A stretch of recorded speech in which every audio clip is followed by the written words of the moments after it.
महाभारत में जब अर्जुन के सामने कर्ण की हार हुई तो टूटे रथ के पहिए के पास खड़े होकर, धूल और खून से लथपथ होकर, थकान में टूटकर और आंखों में पीड़ा लेकर उसने भगवान श्री कृष्ण से यह सवाल पूछा कि भगवान, मेरा क्या कसूर था? क्या कसूर था मेरा माधव? यह एक ऐसा सवाल था जो किसी एक व्यक्ति का नहीं, मानो हजारों जन्मों का दर्द लिए खड़ा था।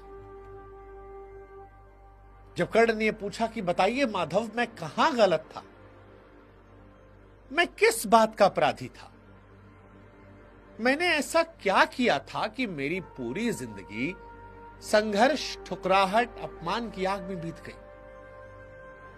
ऐसा क्यों हुआ माधव कि मेरे हिस्से में बस गालियां, श्राप और आरोप आए? मैंने तो किसी से कुछ नहीं मांगा था, न माता से स्नेह, न गुरु से पक्षपात, न धन, न राज्य।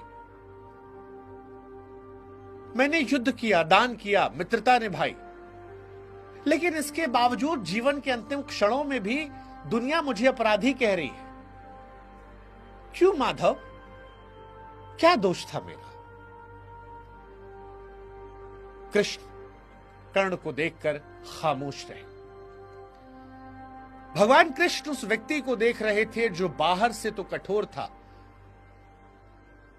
लेकिन प्रतीत हो रहा था कि भीतर से टुकड़ों में बिखरा हुआ है। कृष्ण ने वर्षों से कर्ण को देखा था, उसकी महत्वाकांक्षा, उसकी पीड़ा, उसका संघर्ष, उसका गुस्सा, उसकी उदारता, एक ऐसा मिश्रण जो किसी मनुष्य को असाधारण भी बनाता है और दुखद भी बनाता है। कृष्ण जानते थे कि यह सवाल केवल शब्द नहीं है, यह किसी थके हुए योद्धा की आखिरी चीख है, एक ऐसी चीख जो शायद देवताओं तक भी नहीं पहुंची थी। उन्होंने शांत स्वर में कहा, कर्ण, तुम्हारा दोष नहीं था,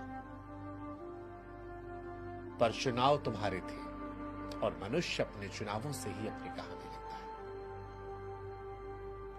भगवान श्री कृष्ण ने जैसे ही यह कहा, कर्ण की आंखें भर आई। कर्ण रोते हुए हंसा और कहा, कौन से चुनाव माधव?